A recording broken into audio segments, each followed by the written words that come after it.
Bonjour. La combustion du carbone est une transformation chimique. Nous allons apprendre comment les chimistes modélisent et écrivent une transformation chimique.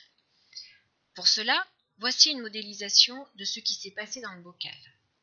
Il y a les molécules de dioxygène, les atomes de carbone et ici, les molécules de dioxyde de carbone.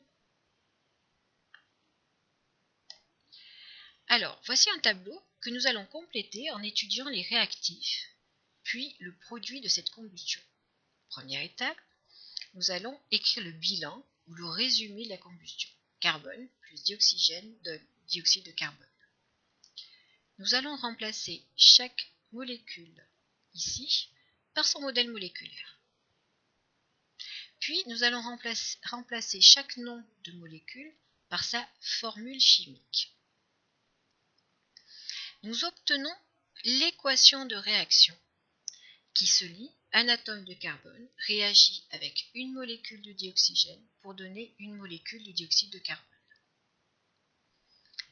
Alors, une équation de réaction est donc la traduction en écriture chimique de la transformation chimique, la flèche donnant le sens de cette transformation.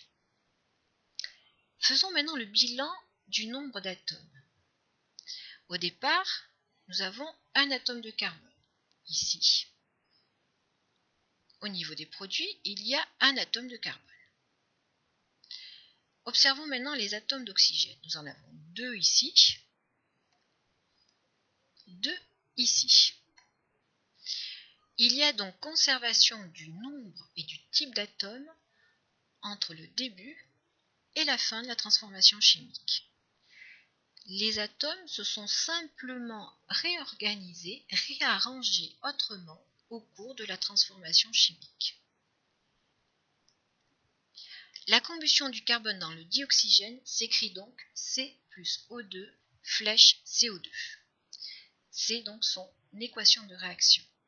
Une transformation chimique est donc un réarrangement des atomes qui conserve le nombre et le type d'atomes. C'est ce qu'on appelle la loi de conservation de Lavoisier. Rien ne se crée, rien ne se perd, tout se transforme. Je vous demande de recopier ce tableau sur votre cahier à la suite de l'activité notée en classe et de réaliser ensuite le QCM qui est sur It's Learning. Voilà, merci, bon travail.